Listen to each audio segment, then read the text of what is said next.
swear to tell the truth, the whole truth, and nothing but the truth? Yes, I do. Have a seat.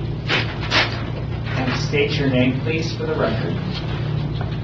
Brenda Joy Bowman, And would you spell that, please? B-O-W-M-A-N. It's Linda with an I. Your first name? Brenda, B-R-E-N-D-A. Okay. I apologize for that. You said Linda. Okay, very good. Let's proceed. Thank you. Ma'am, do you know someone by the name of Dennis Bowman? Yes, How do you know him? he's my husband. How long have you been married? 50 years next month. Do you see Dennis Bowman present in the courtroom today? Yes, Can you point to where he's seated in the courtroom, please, and describe where that location is? it's right over there next to one of his lawyers. Let the record reflect identification. Please proceed. Thank you. Do you also know someone by the name of Andrea Bowman? Yes, How do you know Andrea? our oldest daughter. Was Andrea adopted by you and the defendant? Yes, How old was she when that happened? we got her when she was 10 months old. Did you adopt her in Michigan or somewhere else? Norfolk, Virginia. He was in the service then. At some point, did you, the defendant, and Andrea move to Michigan? Yes, When? Approximately, if you recall. I think he got out of the service in 77.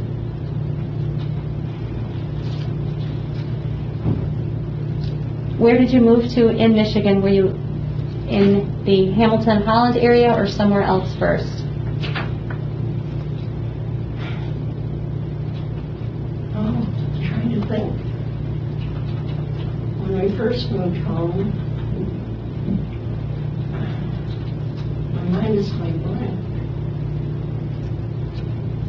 A duplex in Holland. At some point, do you recall moving to the Hamilton area at 4249 Lincoln Road? Yes, And that's in Allegan County, is that correct? it's got a Holland address, so it might be Iowa. Okay. How old was Andrea when you moved to that location? About 13. When you moved to that location, can you describe the house? Was it 1 story, 2 story, something else? It was an old 2-story farmhouse.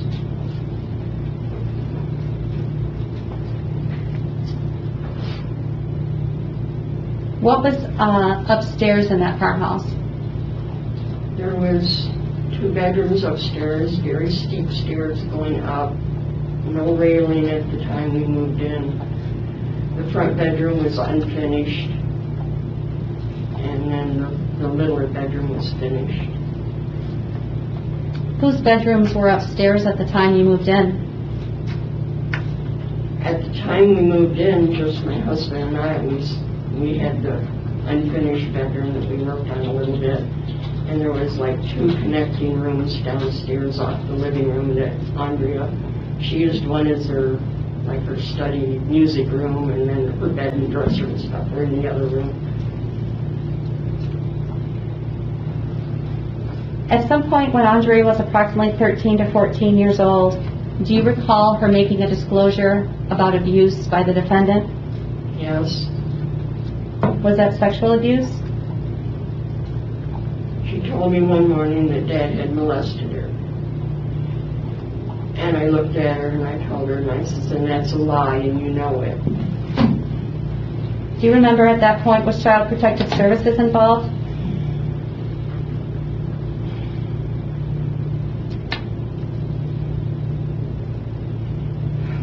I think so. They were out at one point because she didn't come home from school one day. She called and said she wasn't coming home. And they came out the next day, and then it was like 2 separate instances when she claimed the abuse. That afternoon we went to her counselor at Bethany Christian Services, and he talked to her, and then the 4 of us talked together, and she recanted it. Mrs. Bowman, let me ask you the question. Was there an opportunity for Andrea to go to a foster home during that time? In that same period, yes. And she did not go, is that correct? She told her she didn't want to go. Do you remember how long that was before she disappeared? That happened? No, I don't.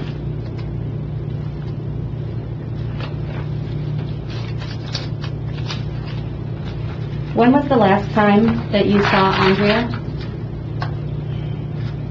March 11th, 1989, Do you remember what day of the week that was? a Saturday.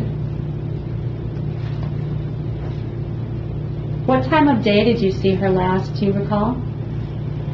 Probably about 2 o'clock, because I had to go to work that afternoon. Was that 2 p.m. in the afternoon? Yes, How old was she then? 14. Was she in school? Yeah, What grade was she in at that time? 7th or 8th. She was in Hamilton Middle School.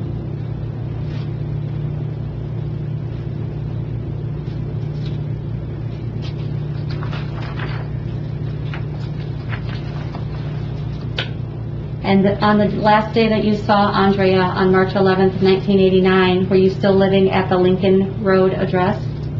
Yes, Who lived there with you?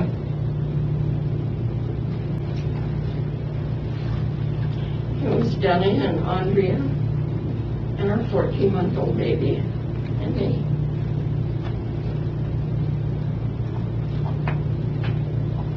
Going back to March 11th of 1989, did Andrea have a school event that morning?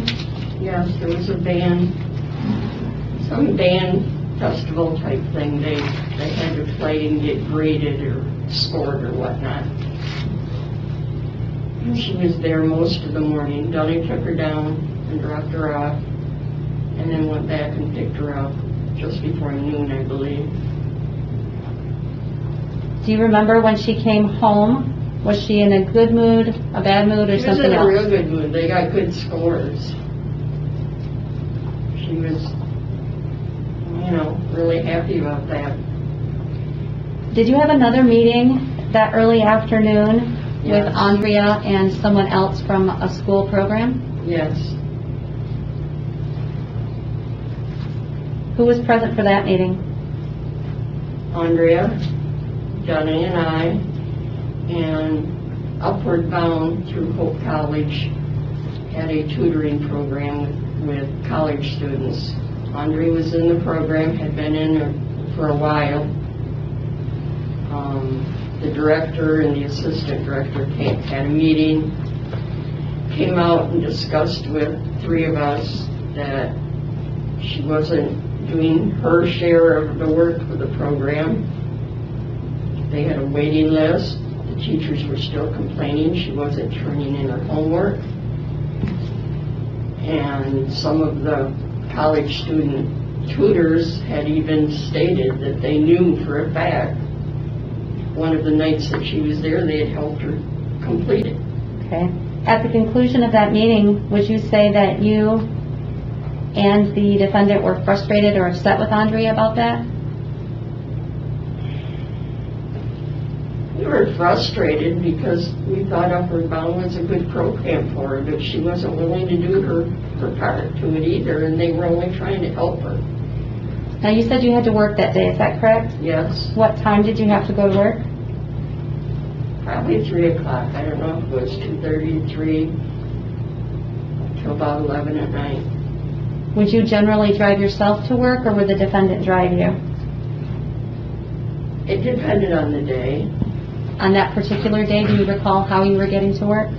He drove me. When he drove you to work, did he have both of the children, the 14-month-old and Andrea, with him? No, just a 14-month-old. Where was Andrea? Andrea was home, supposed to be doing her homework so she could turn it into the Upward Bound tutor on Monday or Tuesday.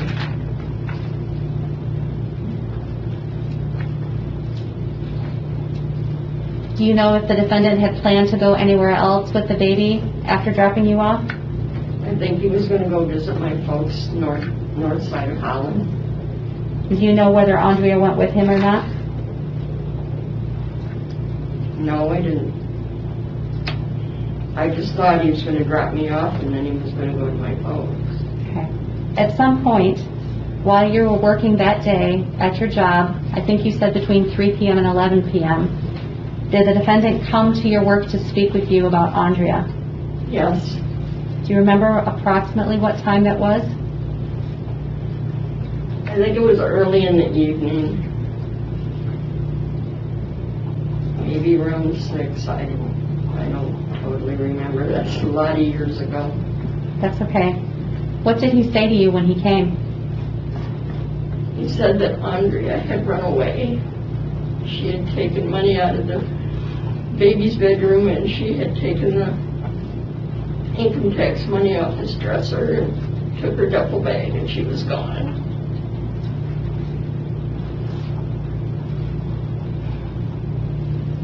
Did he indicate if he looked for her?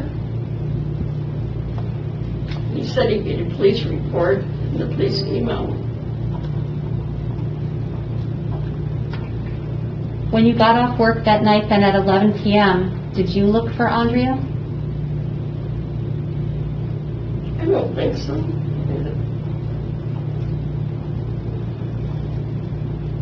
Do you recall if the defendant looked further that night once you got home? No. I think we stayed home. Were there times over the years, Mrs. Bowman, that you were attempting to do something to find your daughter? Lots of posters. What do you mean by posters?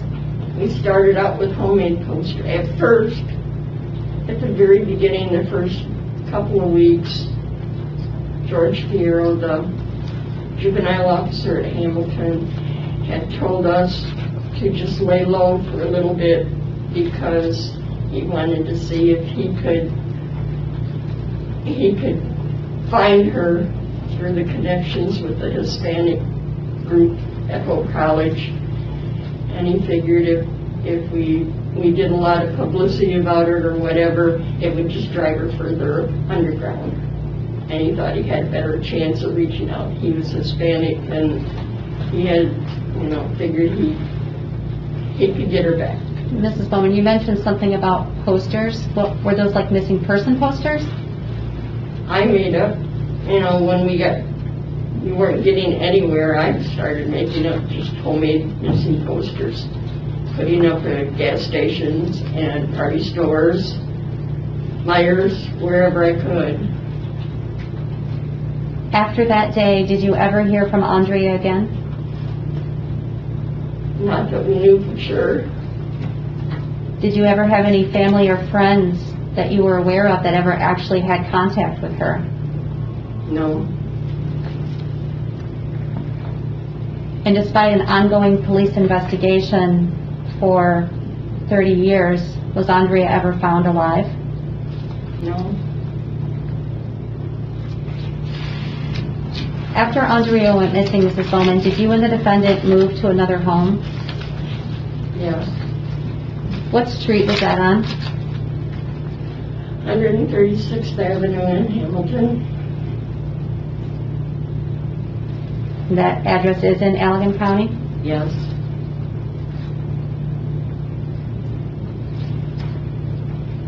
Over the years that she had been missing, the approximately 30 years, had you had several contacts with different police officers during the investigation? Yes. During that time period, did the defendant ever indicate to you he knew where your daughter was?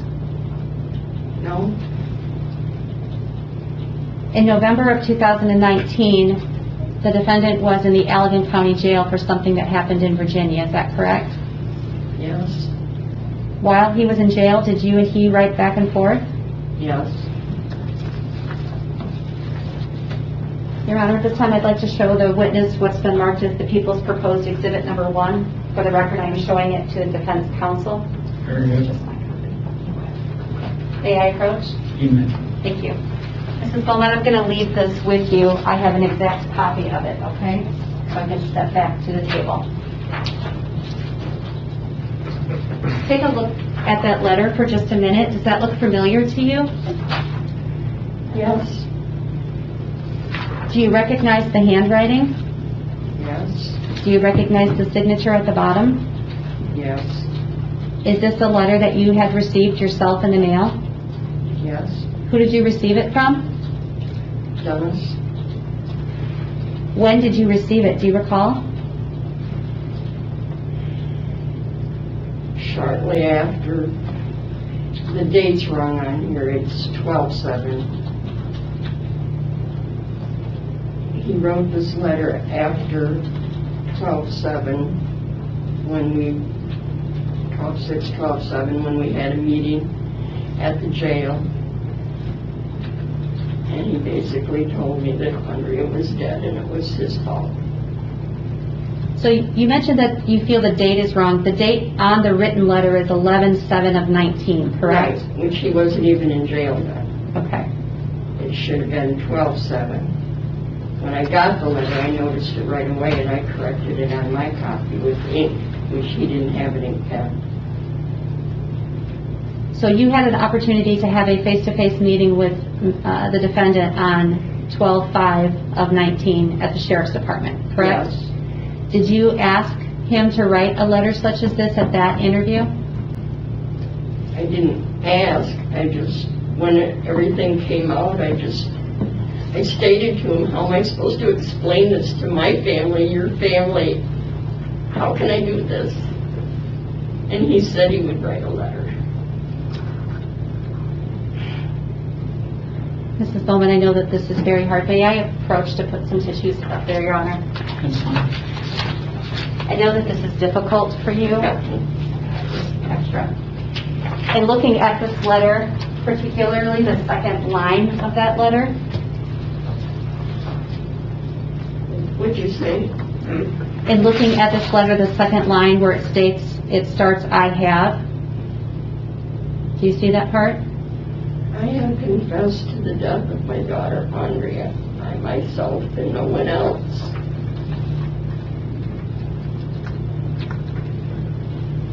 Your Honor, at this point, the people would move to admit the people's proposed exhibit number 1. No objections, just on your... It's admitted for the purposes of preliminary examination only. Would the court like me to give that to the bench? It would be. Thank you.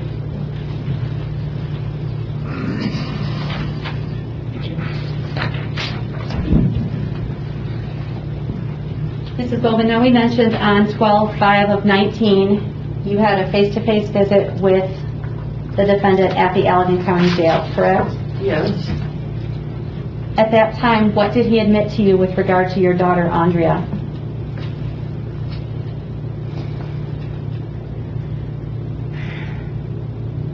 Pretty much what the letter said. They had an argument. They were in the upstairs. He found her upstairs in our bedroom and baby's room taking money, and she said she wasn't going to stay around, and he told her yes she was, and they argued.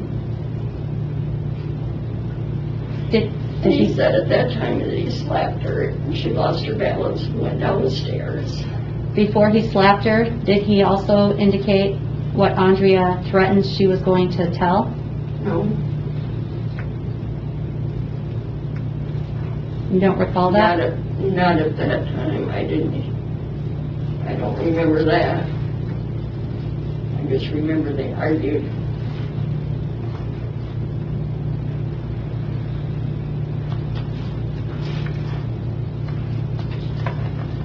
At the top of this stairs area, can you describe that landing? I know you said there were 2 bedrooms upstairs, but can you briefly describe, is it a hallway, just a landing, or something else? It's just a landing. We walked up the stairs, and when you got to the top of the stairs, to the right was the small bedroom, which was the baby's bedroom. And if you went left, you walked down the length of the stairwell and went into the other bedroom. So he indicated that he struck her and she fell down the stairs. Yes. Did he seek any medical attention for her? Not that I know of.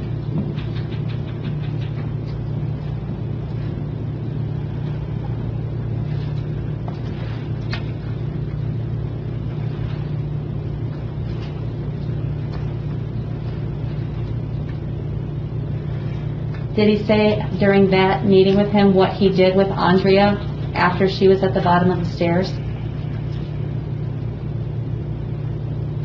He said he put her in a box and put her out with the trash.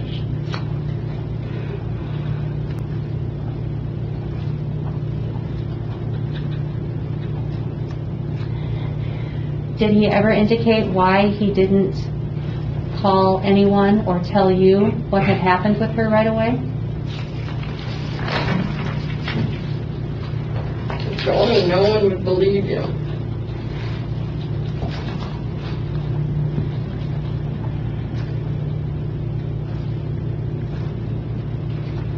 Was that the first time that you were told that your daughter Andrea was actually dead? Yes. Once he told you that, did he tell you then where he had placed the box or the barrel? No.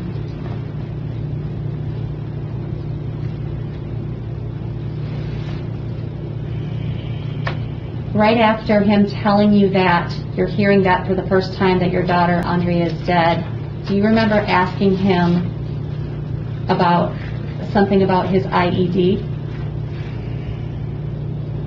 I asked him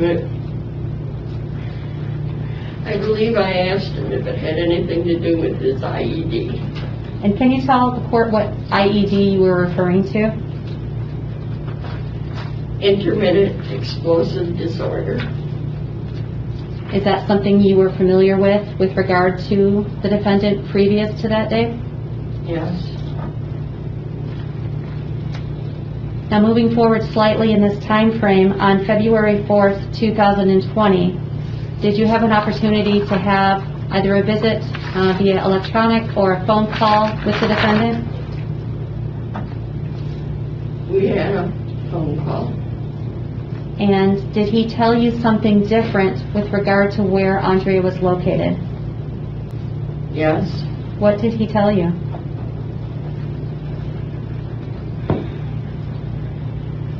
At first the conversation started that he was leaving for extradited to Virginia. And he said as soon as he got to Virginia, he would write me a letter and tell me where she was. Because I had, for weeks, been asking where she was. I told him he owed me that. And then the conversation switched and he was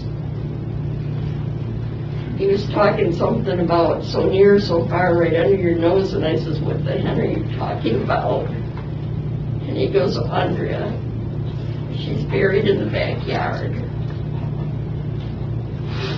And I said, no, she's not. We didn't even live here then. And he says, well, I moved her from the other house as soon as we signed papers on the land.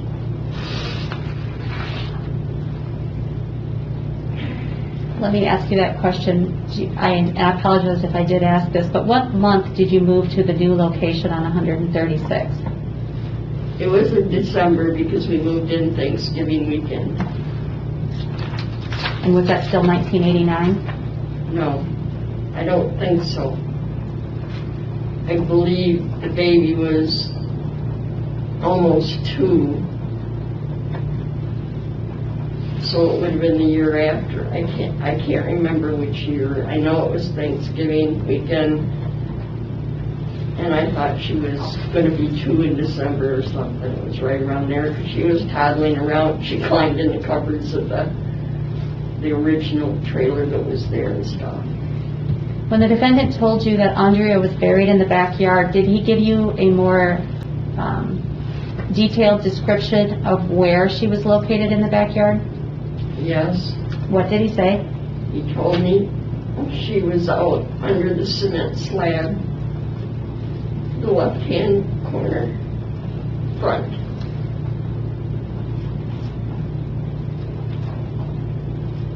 Was there only one concrete slab in your backyard? Yes. So by him giving you that detail, were you able to know exactly what he was referring to? Yes.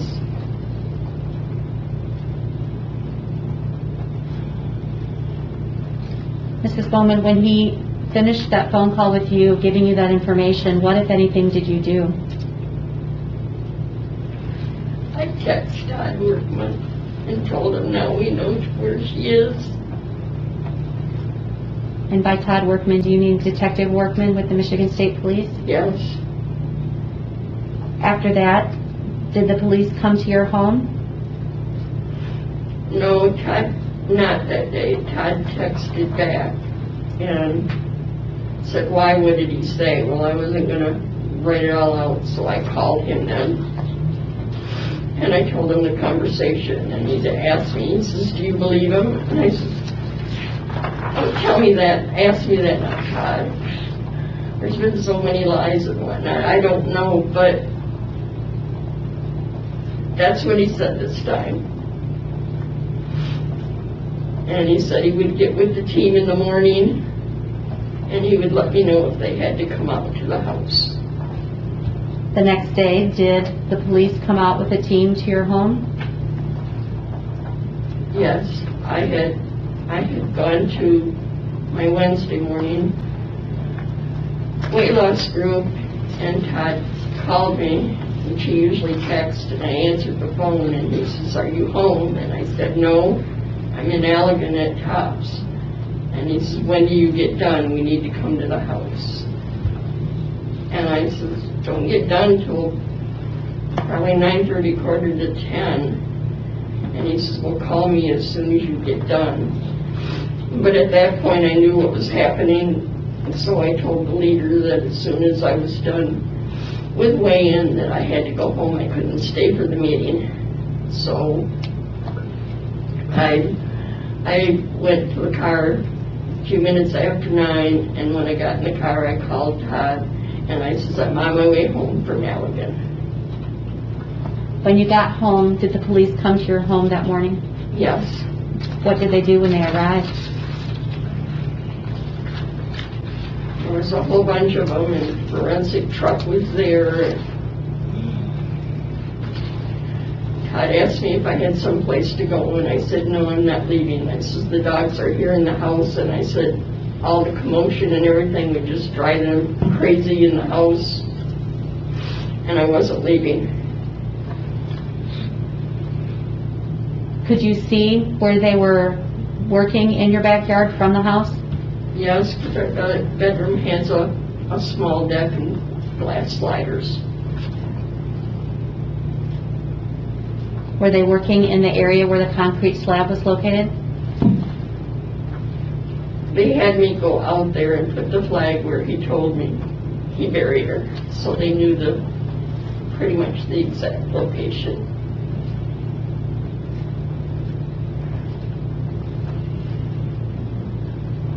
Mrs. Bowman, at some point were you informed that they did find the remains of Andrea? Todd came to the door, and he said they had discovered human remains, and the dog had verified human. And did I want to come out there for a few moments?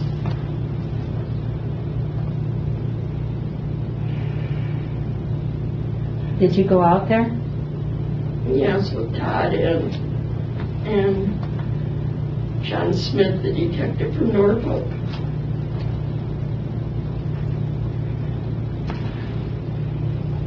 Mrs. Bowman, why did you go out there that morning?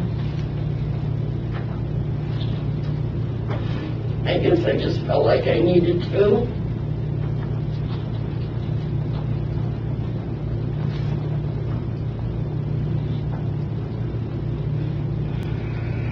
Were you made aware that the remains that were located were Andrea?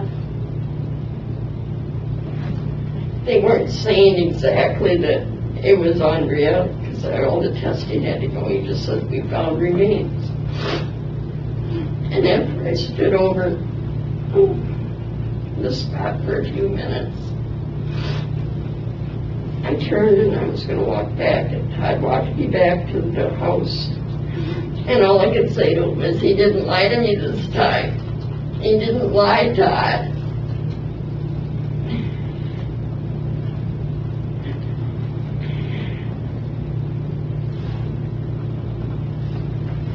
Mrs. Bowman, you had no idea Andrea was buried in your backyard, did you?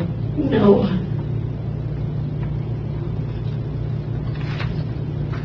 Your Honor, the people have no further questions at this time. Very good. Any questions on Ms. Mancinius? Thank you, Your Honor.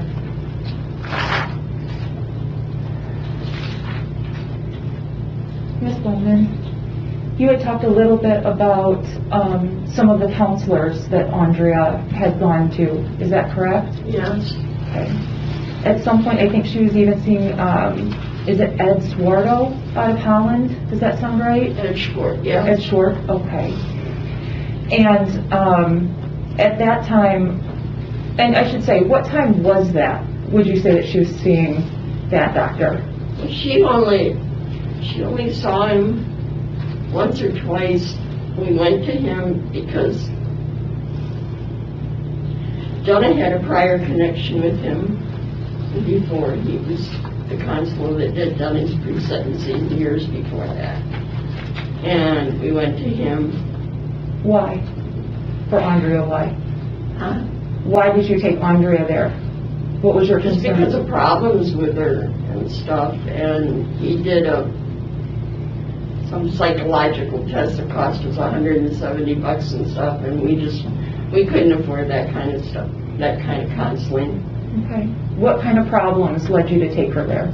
Oh, rebellious and lying and like upward bound, not doing her homework. And Was this at the same time as the Upward Bound, or was this before Upward Bound?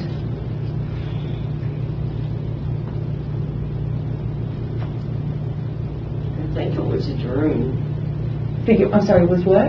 I think it was during the During? same time. Right? Okay. All right. Did Andrea ever threaten to harm herself? Pardon? Did Andrea ever threaten to harm herself?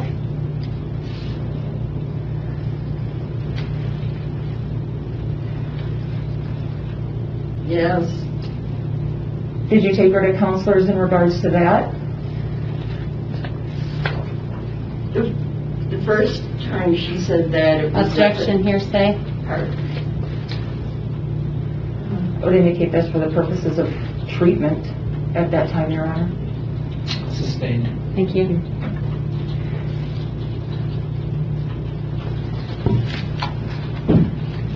How did, moving forward, you had indicated that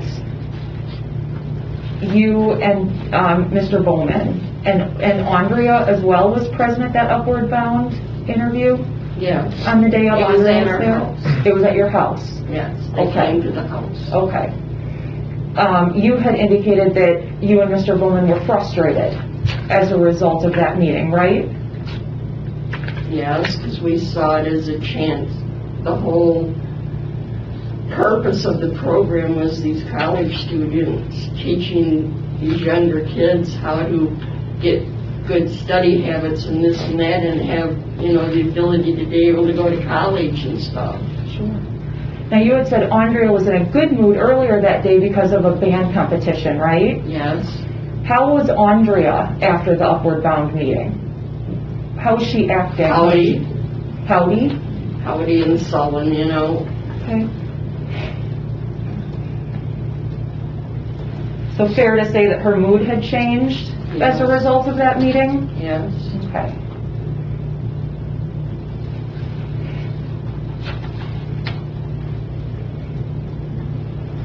And you had said that Mr. Bowman had taken you to work that day and that Andrea had stayed home. Was she told to stay home to do her homework? How did that work out? Normally, just running me to work, she would have babysat. Okay. And Donnie got the baby ready, and he told her, he says, I think under the circumstances, you need to be studying instead of babysitting, Okay. which didn't make her happy, of course. That she needed to study? Hmm? That she needed to study Yes. specifically? Okay. Why do you say it didn't make her happy? What leads you to believe that? You could tell it in her, her actions and stuff, stopping her feet and going to look for a textbook or whatever. If she was lucky enough to bring it home from school. Sometimes she did not? Oh, yeah. Okay. So at the time that you left for work, that was kind of the temperature of the house? Right. Fair to say? Yes. Okay. And then you had said after Mr. Bowman had dropped you off, he went to, was it your parents' house? My mom and my stepdaughter lived north of Holland. Okay.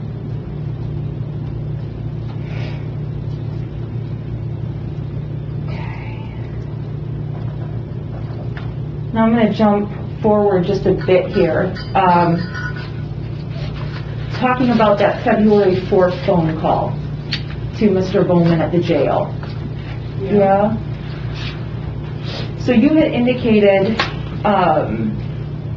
that you had told Mr. Bowman for weeks you've been asking and that he owed you that, right? Yes. Now, prior to talking to Mr. Bowman on the phone, had you spoken with the detectives in this case? Objection relevance? Probably. Objection relevance? What is relevance of that? Your Honor, I would ask for just a bit of latitude, but it actually goes to bias, and bias is potential bias, and bias is always relevant. About the, Whether or not she spoke to detectives? potentially the content of those? I guess I'll grant it for a moment, but I don't see, you're going to have to bring this home soon. Because I it understand, Your doesn't seem Honor. relevant to me. I understand. That was, yes, you had spoken to detectives on a couple of occasions prior, would that be fair to say? 2 days before, or maybe that day, a couple of days before that, yes. Okay. Todd came out to the house. Todd called and asked if he could come out. Objection hearsay? Sustained. Was there any point in time, Ms. Bowman, that the detectives had given you ideas how to talk to Mr. Bowman on the phone? What to say? Certain strategies? Kind of, they told me they were Objection running out of hearsay? time. I'm sorry. Objection Hearsay hearsay? to... What the well, I mean, detective if it's said. a general, if it's about just getting directions, that's not hearsay. But if it's a matter of relating what they said, then it would be hearsay. So I guess it depends on how the question actually gets answered here. So how are you answering it? By this time, I forgot the exact question. All right. Why don't you re-ask the question? Ms. Bowman, when you had spoken with Todd or with the detectives, did they give you ideas or strategies with how to speak to Mr. Bowman on the phone? One day they called me and said they were talking. Sustained. The objection to hearsay is sustained. It's really a yes or no question, frankly. Yes.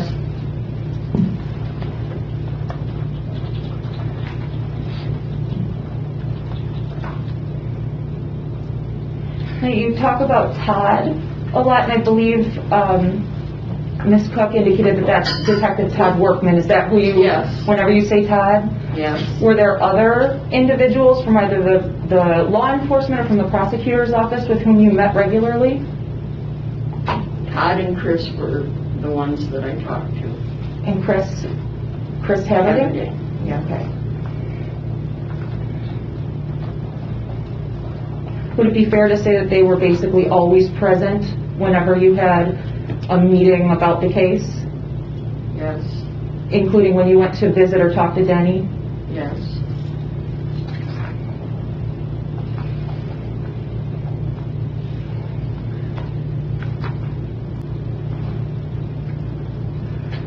At these meetings, did they usually contribute? Did they sit quietly? Kind of how did those usually go? just describing how everyone engaged. Objection relevance, I apologize, but I'm not sure the relevance of what the detectives did or didn't do during an interview.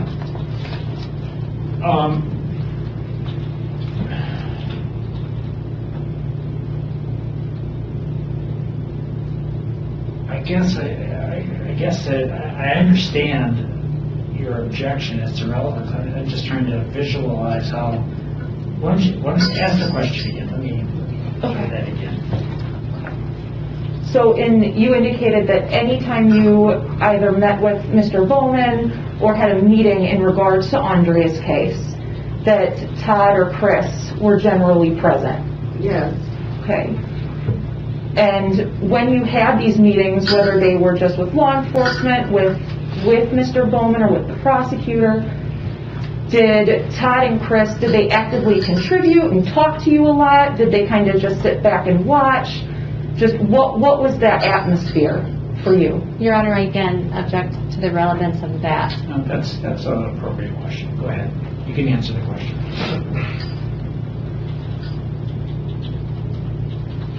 most of the meetings were just Todd, Chris, and me. Okay. The only one that involved 4 of us was that December day. At the sheriff's department? Yes, So in those meetings with you, they were pretty interactive then, I would guess. yes. Did you reach out to them a lot while all this was going on? You said you texted Todd. Did you text and call quite often? Not real often. Just, I don't know how to answer that. Okay, that's fair.